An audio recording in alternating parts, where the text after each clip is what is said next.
Comment Jean a-t-il contemplé la gloire du Seigneur Jésus? Il l'a fait à bien des reprises et par une série de situations humainement impossibles. L'évangile est simplement rempli de situations impossibles. Il y a les noces de Cana où le vin a manqué.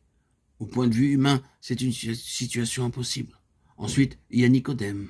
Et que l'entendons-nous dire? Comment un homme peut-il naître quand il est vieux? Jean 3,4. Une situation impossible. Pensons à la femme de Samarie. Elle avait tout essayé pour trouver la satisfaction. Une situation impossible. Et nous pouvons continuer ainsi jusqu'à la fin.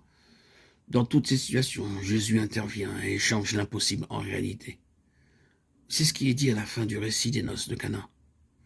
C'est ainsi que Jésus fit à Cana en Galilée le premier de ses miracles, et qu'il manifesta sa gloire. Jean 2,11. Ce fut le principe qui gouverna toutes choses.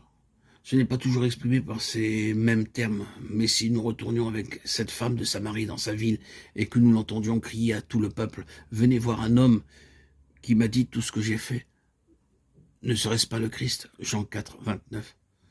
Nous en conclurions qu'elle a contemplé sa gloire. Nous pouvons ainsi aller jusqu'à Lazare.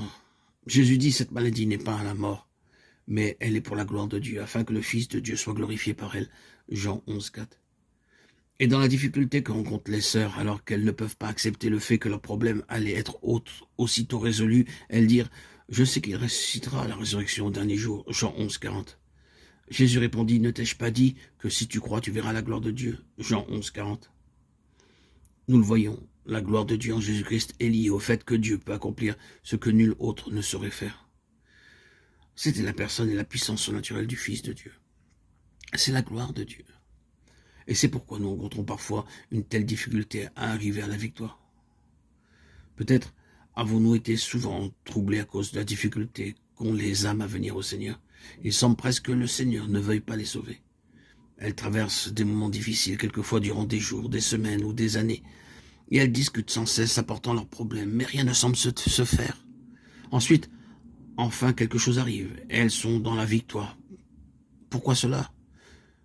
Dieu dit avec force, cela sera de moi, et non pas de toi-même.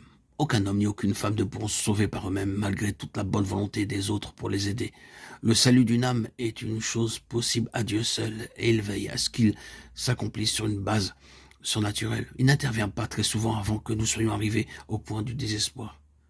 Mais il intervient alors.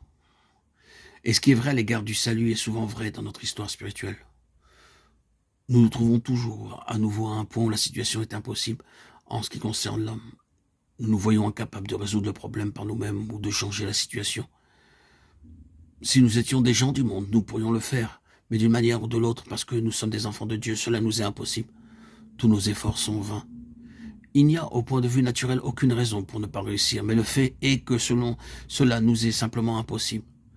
Nous essayons tout et sommes très perplexes. Nous arrivons de plus en plus au désespoir et finalement au point où nous disons « Oui, seul le Seigneur peut le faire ». Et c'est exactement ce que le Seigneur cherchait. Lorsque le Dieu de gloire apparaît, il apparaît comme le Dieu de gloire. Voyons-nous le point? Oui. Nous avons dit que le mot « gloire » dans l'évangile de Jean est lié à la puissance naturelle de Jésus-Christ et nous ne pouvons apprendre qui est Jésus qu'en rencontrant des situations dans lesquelles lui seul peut nous aider. Plus nous apprenons à connaître le Seigneur Jésus, plus la vie sera impossible et plus les situations deviendront impossibles sur cette terre. Et c'est ici que commence et se dévoile la gloire de Dieu.